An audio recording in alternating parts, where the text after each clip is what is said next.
So, Workout Wednesday. Rather than posting up a workout, which there's loads available across many different platforms, including my own, pop onto YouTube, onto my channel, loads of workouts available there if you need a workout to do at home, or something to do with the gym. There's weights versions and things like that that you can use to transfer into being a gym workout. What I thought I'd do instead is something maybe even more useful and look at some training techniques, how to improve your training, how to improve how you do certain exercises and keep them the best possible form and the safest possible form, so you can be progressing and increasing the weight without potentially causing an injury that will then prevent your progress in training altogether. So, we're going to look at upper body pressing. We're going to look at basically the chest press or press up movement, and then the shoulder press as well. Now, I've done other videos about this before, but always seeing very different pressing technique in terms of the chest press. Guys in particular, when they get in the gym, press as much weight as possible with the chest, either on the bench, on the dumbbells, whatever it is. And sometimes it's the technique that is going to go by just aiming to press as much weight as possible. Now, a couple of these tips might mean you have to bring the weight down a little bit. We're talking 2.5, 5 kilos at maximum to come down, get the technique right, to then progress again. So, what we're going to do is actually turn around and show you from the back the position that your upper body needs to look like if someone was looking from above, if you're doing a press up, or looking down on you as you do a chest press. Just on that, the bench press itself, great exercise if you want to get good at bench pressing for powerlifting. In terms of chest hypertrophy, as in making your chest bigger, and safety of movement, it is not putting your chest muscles and fibres in the optimal position. Generally, the bar is fixed, because there's a bar. You're going to come down, the elbows are going to be fairly high. Most people go that little bit wider to get more leverage, also putting more strain onto the shoulders, and what ends up happening is the front delts do a bunch of the work, a fairly small muscle group, and the triceps work really hard. So actually, a big, strong bench press is really impressive, but it's not necessarily working the chest in the best possible way, and then transferring that across to ladies training, just not as much muscle mass there, not as a comfortable technique. Most of the time, for most people, I'd recommend a slight incline, up one, or even just lifting the bench a touch with some small plates. That's going to help with the technique and the positioning. It's going to move the path of the weight down a little bit, actually onto the chest.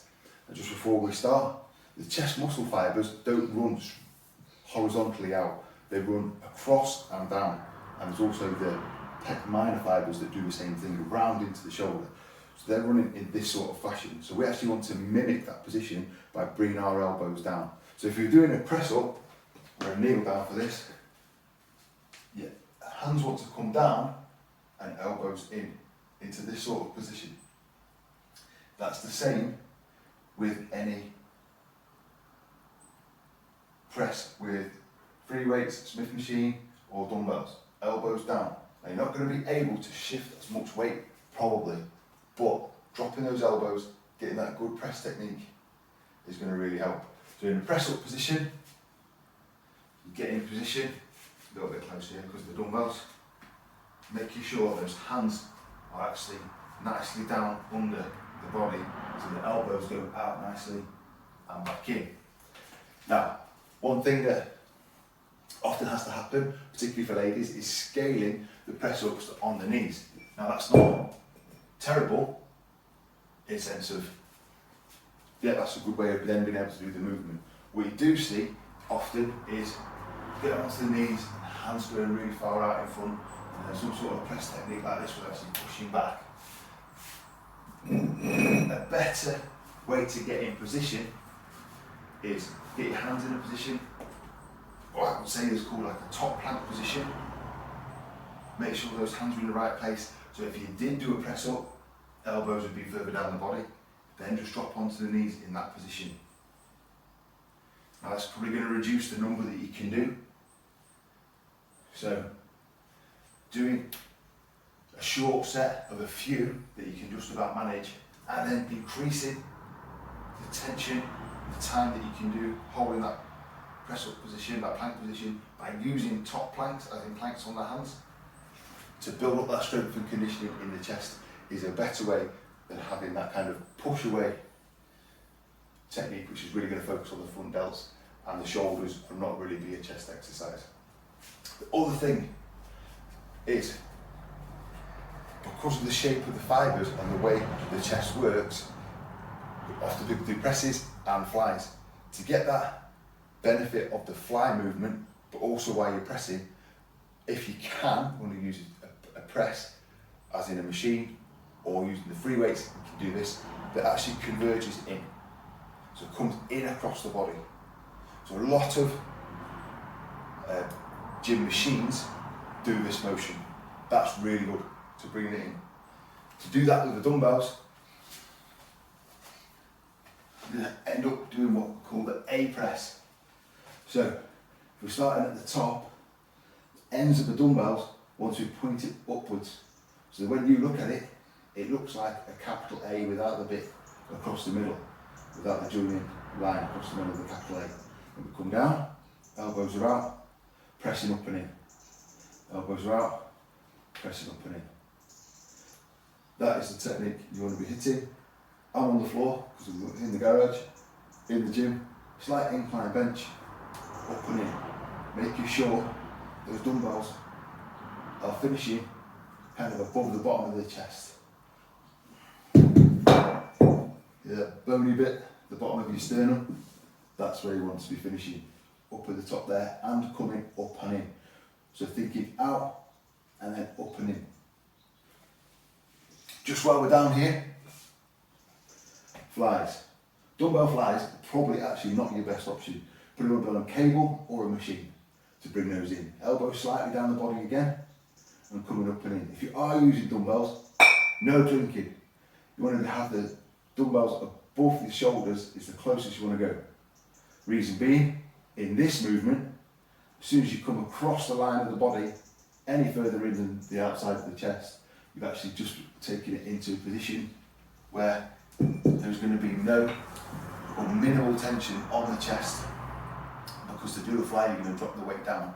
If you think how much you can press straight up and out to actually get a training effect, then you're probably going to be down to at least probably somewhere around a half, maybe just over a half for your flies. In that top position, when you're holding a fly, if the dumbbells are really close in, you're not doing anything extra, and you're better to keep your tension on the muscles by coming out, coming back up, and back out again.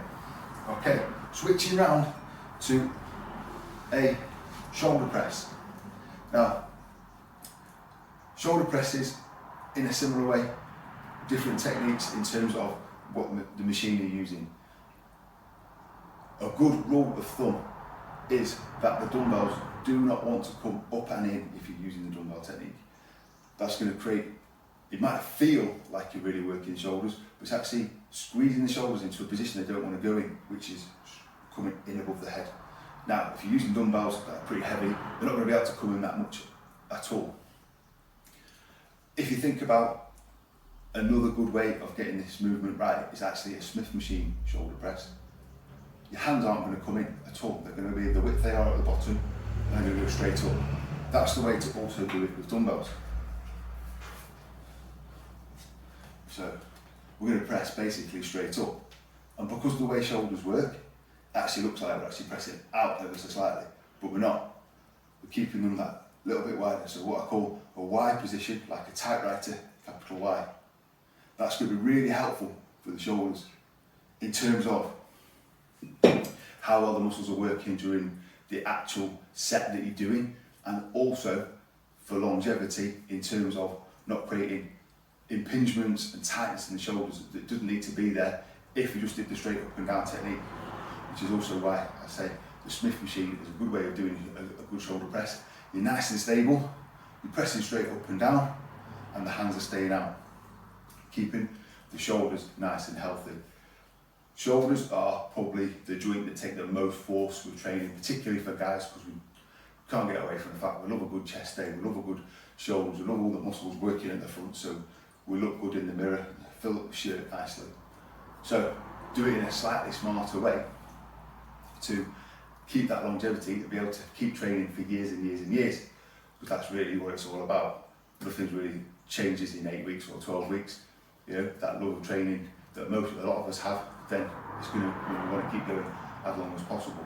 Just on that, just an extra little bonus tip, shoulders is a great place to use supersets and trisets into the same muscle group. For instance, drop the weight back a little bit, your set of presses, either on a bench or Smith machine, and then superset straight in to your lateral raises, another set of 10 or 12. Therefore, with both exercises, you're probably going to drop the weight down a little bit from what you could do if it was just a standalone exercise, but we're going to put more work, more tension, more stimulation into the shoulders by doing that superset. Shoulders are a small set of small muscles in a group. It's not like the chest or the lats where you've got big muscle mass, big muscle shape to really work hard with, you know, hard compound sets. Dropping it down, look after the shoulders, over different parts, go in different directions, a couple of different directions at the same time. Even, another one, after your lateral raises, adding rear delt flies, starting to work the shoulders all the way around. I call a 3D shoulder set, because you're working 3 different angles, 3 different directions all at once. Final little thing, what we talked about already with bench pressing, chest pressing, the front delts are getting lots of work. It is therefore unlikely, unless you specifically want to bring it up for, I don't know, a physique competitor, a bodybuilder, that you're going to need much in the way of front raises. Anything that comes out of the front, they're going to be, delts are going to get lots of stimulation. So if you're then adding dumbbell front raises in, out to the front,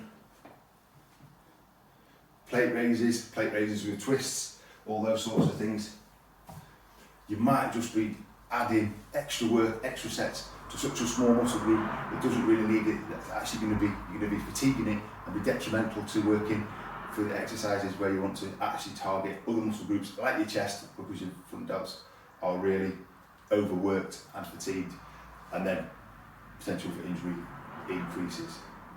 So if you need any help implementing these techniques into your workouts, into your program, please give me a shout. As always, any other help or support I can give you, please hit me up with a comment, a message in the normal way, and I'll be very, very happy to help. Have a great day.